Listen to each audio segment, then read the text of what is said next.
What if the deepest truths about freedom, death, love, and awareness were spoken not to a crowd, not written for disciples, but whispered into a tape recorder, alone in the stillness of dawn? What if a great teacher's final reflections were not grand doctrines, but intimate observations, unpolished, raw, and direct from the source of seeing? That is exactly what we find in Krishnamurti to himself, his last journal. These are the words of Jiddu Krishnamurti, spoken in the twilight of his life, a few years before his passing in 1986. They are not teachings for followers, but insights spoken to no one in particular. In them, he lays bare the essential truths of his lifelong inquiry, the beauty of awareness, the mystery of death, the futility of psychological time, and the possibility of freedom in simply observing. Today, we'll explore the key teachings from Krishnamurti to himself, diving into the heart of this extraordinary book, where silence itself seems to speak through him. The context of the last journal. Unlike many spiritual books, Krishnamurti to himself was never meant as a formal treatise. Between April and September of 1983, Krishnamurti sat down with a tape recorder in his California home. Alone, without any interviewer or audience, he spoke freely about what he observed both within and around him. What came out were some of the most distilled and poetic expressions of his vision. These reflections are simple, yet profound, like water, clear and transparent, yet impossible to grasp. He spoke about the song of birds, the light on trees, the silence of dawn. And through these, he invited us to look at the root of human suffering and the timeless possibility of awakening. 1. The art of observation. One of the central themes of the last journal is observation without the observer. Krishnamurti repeatedly emphasizes that true awareness is not clouded by thought, memory, or judgment. He describes moments of watching the morning light, the song of a bird, the movement of leaves, where the mind is utterly still, free of naming, analyzing, or categorizing. He points out that most of us never truly see because we are always filtering perception through our past. The observer, the bundle of memory, conditioning, and identity, distorts what is. But when the observer is absent, there is only pure observation, and in that, a profound sense of freedom. This isn't just about nature, though he often uses it as a doorway. It is about how we relate to everything, our thoughts, emotions, relationships. To look without the screen of opinion or prejudice is to encounter reality directly. For Krishnamurti, this simple yet radical act of observation is the beginning of transformation. 2. The ending of psychological time. Another key insight in the book is the distinction between chronological time and psychological time. Chronological time is practical, the clock, the calendar, the sequence of day and night.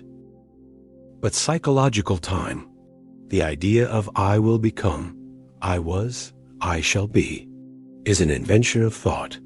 It is the endless projection of the self into past and future, always chasing security, success, enlightenment, or escape. Krishnamurti shows that this kind of time is the root of inner conflict. As long as the mind says, I will eventually be free, freedom is postponed indefinitely. As long as we say, I was hurt in the past and I must carry that hurt, suffering continues.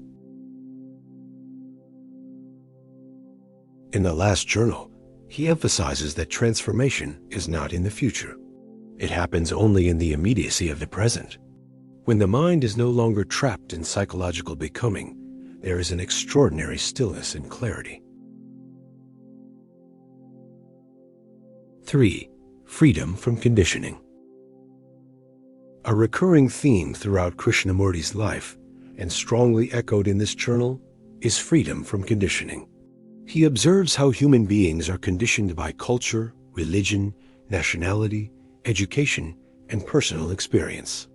This conditioning dictates how we think, feel, and act, often unconsciously. Even our desire to be free is part of conditioning, because it is usually based on ideals we have absorbed. The journal invites us to look deeply into this conditioning, not to fight it, not to suppress it, but to see it in operation. In the very seeing of it without choice, conditioning begins to lose its grip. This is not a method or a gradual practice, but a direct perception. Awareness itself is the liberating factor. 4. Silence and the sacred. Some of the most beautiful passages in Krishnamurti to himself describe the profound silence of the mind. He speaks of moments when the mind is utterly still, not because of effort, but because thought has come to its natural end. In that silence, he hints at the presence of something vast and sacred beyond words, beyond belief, beyond any religious image. Krishnamurti never wanted to call the guru, nor did he promote any particular path. Yet in these reflections, he acknowledges that when the mind is quiet and free, there is a sense of the immeasurable, the timeless, the eternal. He sometimes calls it the other or the sacred, but he is clear. It cannot be sought, imagined, or manufactured by thought. It comes uninvited, like the sudden beauty of a sunset.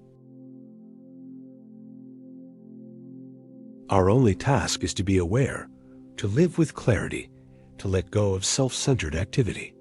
Then, perhaps, the sacred flowers in the silence of being. 5. Love without attachment. In his final journal, Krishnamurti also speaks of love, but not the love most of us know, based on attachment, dependence, or desire. He sees ordinary love as tangled with fear and possession. We cling to others for comfort, and when that relationship is threatened, we suffer. For him, this is not love, but a form of bondage. True love, he says, is without attachment. It arises naturally when the self is quiet. It is not personal or exclusive, but a state of being that embraces all.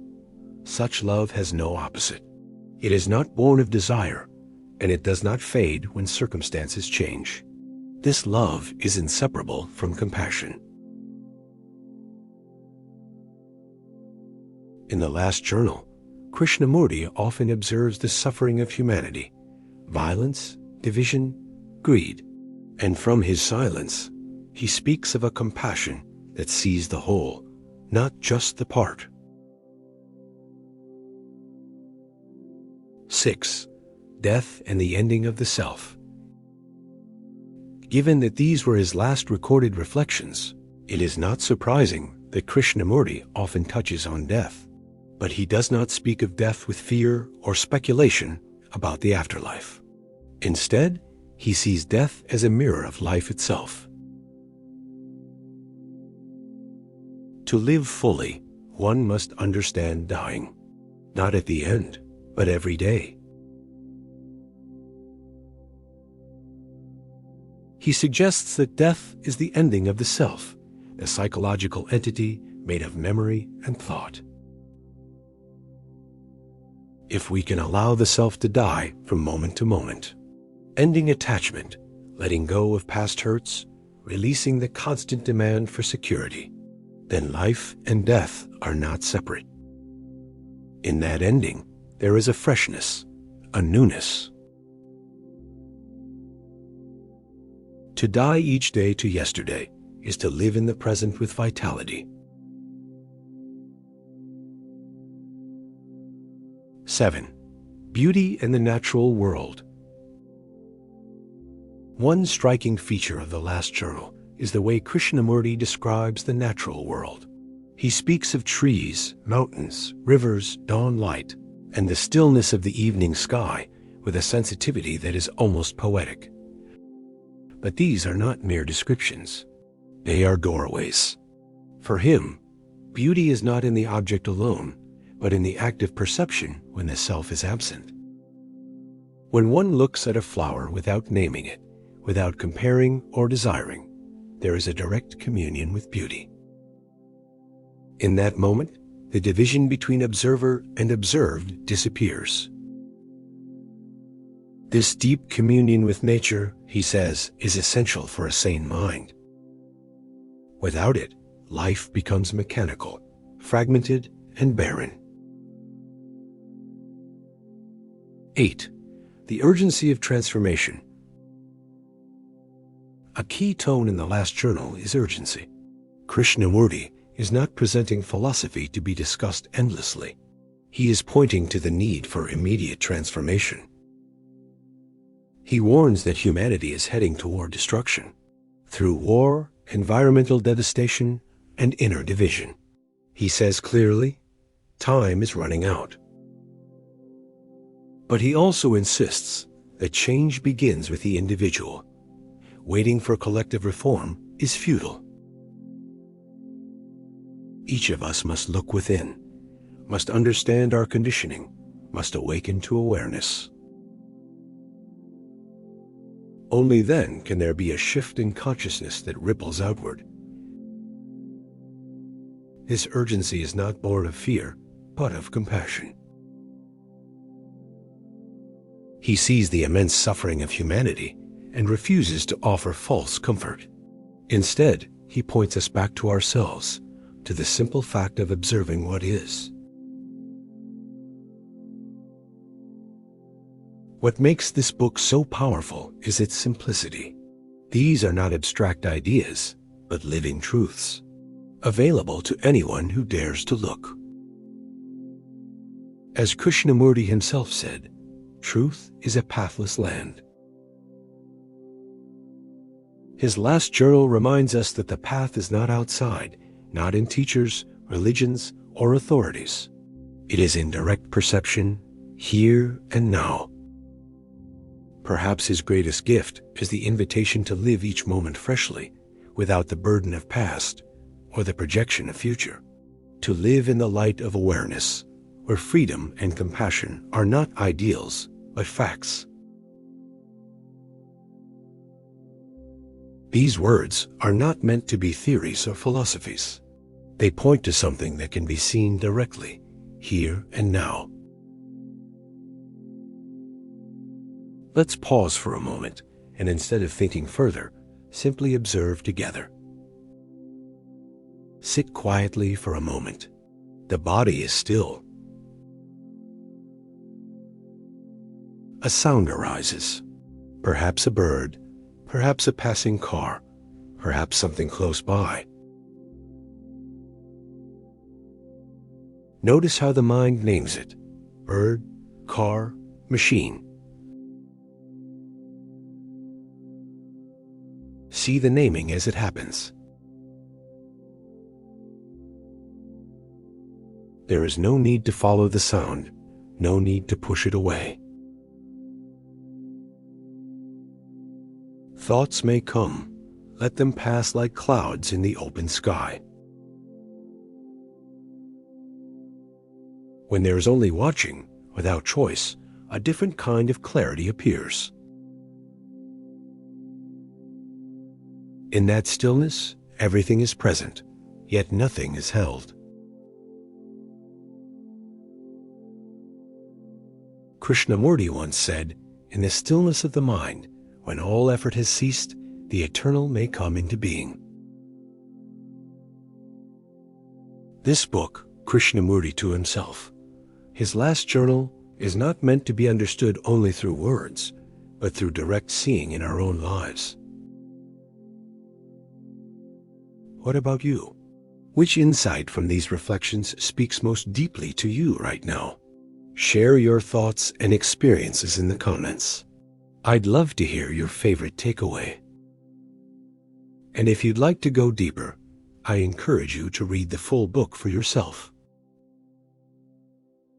Don't forget to subscribe to Truthfully Free for more timeless wisdom, life lessons, and reflections on inner freedom.